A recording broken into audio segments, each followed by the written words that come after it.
Benjamin is in Boston, Massachusetts. Hi, Benjamin. Welcome to the Ramsey Show. Hi, Dave. How are you? Better than I deserve. What's up? Hi, Rachel. How are you as well? Hi, Benjamin. Thanks. Yeah, thanks for taking my call. So I'm 26 years old. I make about $72,000 a year. My fiance and I are set up to get married in June. We have our wedding all planned, and we're just kind of getting stressed out here. It's going to be pretty expensive.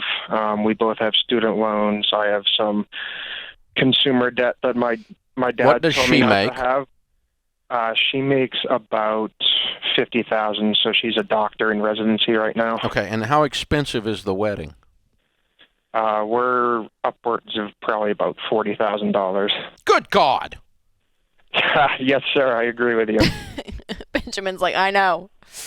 Well, I mean, for somebody that makes this kind of money, that's a lot. Well, so we live together. Obviously, we're engaged. I make about 72, and she makes about 50. So yeah, it's a big budget. We are getting help from our parents, but How much help are you getting from them?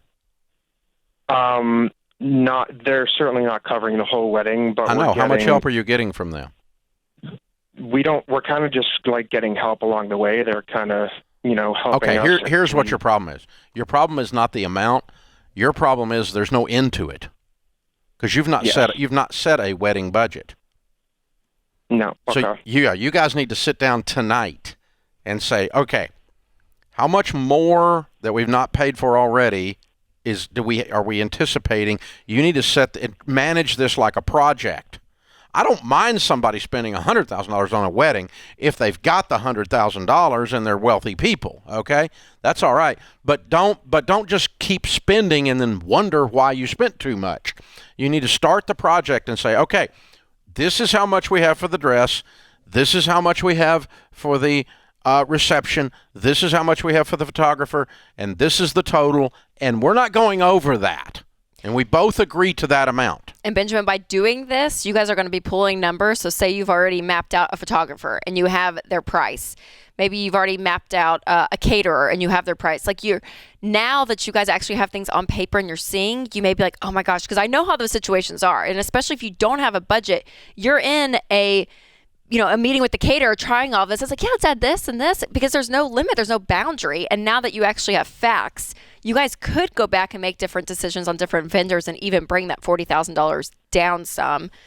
Is a possibility as well. I'm not saying you guys will have to do that depending on, what the budget ends up being, but having things on paper and seeing the numbers makes you think differently than just in the moment kind of going on a whim. Yeah, absolutely. And my other concern is that we kind of disagree on how to handle the money. She wants to pay down her loans, and I think we should be saving and taking care of the wedding, and I'm trying to convince her to do.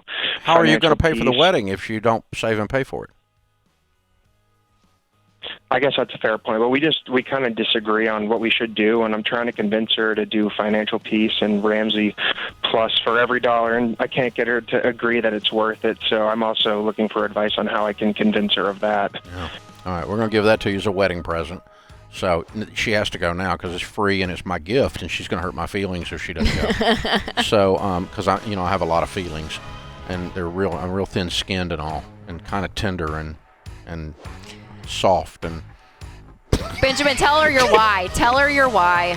Tell her your why of why you want this to be on the same page. Hold on, I'll still pick up. We'll get you signed up for FPU, dude. And yeah, you guys need to pay cash for the wedding before you pay down your loans.